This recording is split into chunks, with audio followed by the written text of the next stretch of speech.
शिक्षक नियोजन को लेके जो आपके क्वेश्चंस वगैरह है वो मैं पहले आपको टेकअप करता हूँ। तो आपको बता दूँ कि एनसीटी ने एक लेटर और एचआरडी मिनिस्टर ने भी बताया है कि जो डीएलएड है उसको मान्यता दी गई है। जो 18 महीने की कोर्स थी पहले उसको एनसीटी ने ही मना किया था, जिसके चलते हम लोगों ने जब वैकेंसी निकाली थी तो आप लोगों को नहीं दिया गया था मौका। लेकिन जब माननीय उच्च न्यायालय में आप लोगों ने रीट किया, रीट के बाद जो डिसीजन आए थे उसमें कहा गया था कि 30 दिन का समय देना है डीएलएड के जो स्टूडेंट हैं और वैसे स्टूडेंट डीएलएड के जो कि टेट भी पास हैं, तो उनके लिए एक अपॉर्चुनिटी जो है एनसीटी ने फिर से दिया है। क्योंकि एनसीटी को हमने ही पूछा था कि क्या हम डीएलएड को अलाउ कर सकते हैं, तो पहले उन्होंने ना कहा था। उसके बाद जो हाई कोर्ट के हिसाब से उन्होंने कहा था कि अलाउ किया जा सकता है।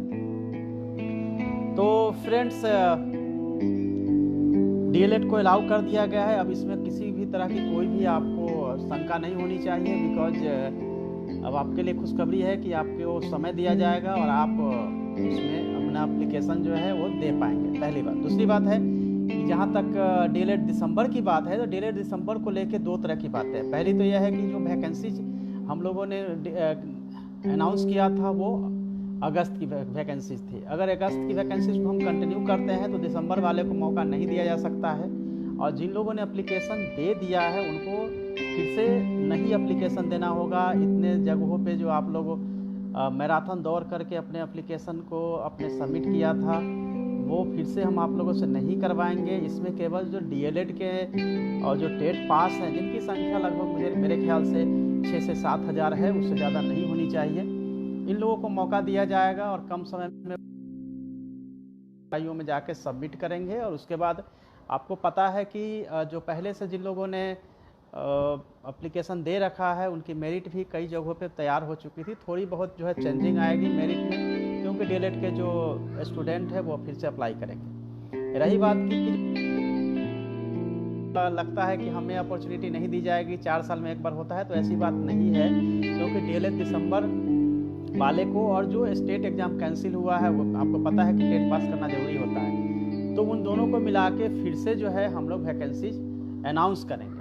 वैकेंसीज अनाउंस में क्या है कि ऐसा नहीं, अगर ये वैकेंसी अगर हम समय से पूरा कर पाते तो हमारी ये कोशिश थी कि दूसरी वैकेंसीज भी हम निकाल के उनको भी समावेश करें दूसरे वैकेंसी। बट इतना ज़रूर है कि जो दिसंबर डीएलएड है उनको अपॉर्चुनिटी इलेक्शन के बाद मिलेगी, क्योंकि हम इलेक्शन के पहले यह कोशिश करेंगे कि अभी जो रेगुलर नियोजन की जो कार्रवाई चल रही है उसको ससमय पूरा करवा लिया जाए और आप लोगों की जो अपॉइंटमेंट है उसको सुनिश्चित कराया जाए। लेकिन ये आपको पता है कि इस बार हम लोग नियोजन उन्हीं को करेंगे जिनका सर्टिफिकेट का वेरिफिकेशन कहीं से भी, बोर्ड हो यूनिवर्सिटी हो, वहाँ से हम लोग करवाएंगे। उसके बाद ही उसके लिए 30 दिन का समय दिया गया है। लेकिन एक बार मेरिट में आप सेलेक्ट हो जाते हैं तो फिर अपॉइंटमेंट लेटर में थोड़ी डिले हो सकती है ड्यू टू उनका चेक जो करना है हमें सर्टिफिकेट के, उसके चलते कई छात्र छात्राओं का यह रिक्वेस्ट था कि आप अलाउ करिए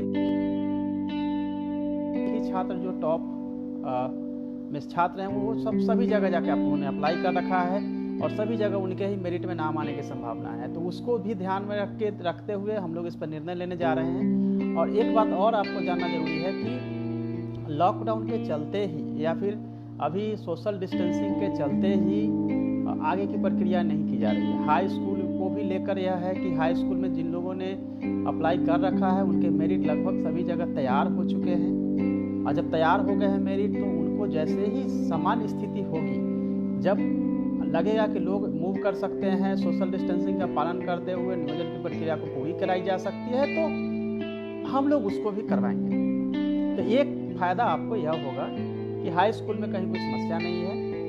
प्राइमरी का जहाँ तक सवाल है 1 से 8 तक का, तो उसके लिए बस थोड़ा समय हम लोग देंगे, क्योंकि 30 दिन का कोर्ट ने कहा, लेकिन हम कोशिश करेंगे उसको मिनिमाइज करें और उनका एप्लीकेशन जितनी जल्दी हो हम लोग किसी भी तरीके से करवा लें। अब आप लोगों का ये भी क्वेश्चन होगा कि तो फिर सर ऐसा क्यों नहीं किया जाता कि ऑनलाइन करवा लिया जाए। बट हम आधा प्रोसेस को ऑफलाइन और आधा प्रोसेस को ऑनलाइन में नहीं ले जा सकते हैं, टेक्निकल यहाँ प्रॉब्लम है, तो हम इसको ऑफलाइन ही करवाएंगे और जैसे ही थोड़ी सी स्थिति सामान्य होती है डेट अनाउंस करेंगे। और इसके लिए ज़रूरी है कि आप हमारे साथ बने रहिए, हमारे पेज को फॉलो करिए, हमारे यूट्यूब चैनल को सब्सक्राइब कर लीजिए, तो अप टू डेट इन्फॉर्मेशन मिलता रहेगा। वीक में 3 से 4 दिन मैं लाइव आता हूँ, न केवल आपके शिक्षक नियोजन को लेके, बल्कि अगर IAS, IPS, BPSC, JPSC, net, JRF, SSC कोई भी एग्ज़ाम्स की तैयारी अगर कर रहे हैं तो आपको मैं गाइड करूंगा, क्योंकि कोचिंग क्लासेज बंद है, कॉलेज यूनिवर्सिटीज बंद है। ऐसे में ऑनलाइन क्लासेज ही आपके लिए एक माध्यम है, तो उसको पूरा करने के लिए मैं जुड़ूंगा और आपको हमेशा इवनिंग के टाइम में गाइड करूंगा।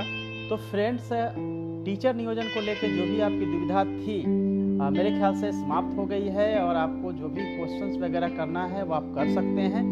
बट आप यह समझ सकते हैं कि जो प्रक्रियाएं पहले शुरू की गई थी उसको बीच में अगर फ्रेश किया जाएगा तो निश्चित रूप से नियोजन की प्रक्रिया वो नहीं की जा पाएगी, क्योंकि जैसे ही फ्रेश किया जाएगा तो पहले से जिन लोगों ने अप्लाई किया है वो फिर हाई कोर्ट पहुँच जाएंगे और फिर से प्रक्रिया जो है सो स्थगित हो जाएगी। जो भी डिले हो रहा है कहीं ना कहीं अलग अलग स्टूडेंट के अलग अलग संस्थान से डिग्री लेने के बाद उनके जो केसेज होते हैं इसके चलते होता है। जैसे आप लोगों में से कई बहुत सारे परेशान हैं, क्योंकि 38 डिस्ट्रिक्ट में गए हैं, कई जगह 20 डिस्ट्रिक्ट में गए हैं, और आप लोगों ने बहुत खर्चा भी किया है इसको अप्लाई करने में, यह मैं जानता हूँ। और इसके चलते रहा है कि आप लोग बहुत व्याकुल हो रहे हैं और हमेशा यह लगता है कि सरकार के लेवल पे प्रॉब्लम हो रही है, हम लोग का नियोजन नहीं कराना चाहती है। ऐसा नहीं है, सरकार की मंशा क्लियर है, हम विभाग की मंशा क्लियर है कि नियोजन कराना है, नियोजन होगा। और यह भी आप जानते हैं कि DLED के जो स्टूडेंट हैं उनके हाई कोर्ट में चले जाने और स्टे ऑर्डर आने और फिर उनको समय देने के चलते ही ऐसा हुआ कि डिले हुआ, अदरवाइज तो मेरिट के लेवल पे आ चुका था। तो ऐसा नहीं कर सकते हैं कि विभाग के लेवल पे कोई नहीं देख रहा है या विभाग के लेवल पे लोग सक्रिय नहीं है। हर दिन हम इस बात को लेके चिंतित होते हैं कि नियोजन की प्रक्रिया जितनी जल्दी हो जाएगी तो लगभग 94,000 जो प्राइमरी में है, फिर सेकेंडरी में भी है, 1 लाख से अधिक जो टीचर्स का नियोजन करना है, तो कहीं ना कहीं बड़ी संख्या है।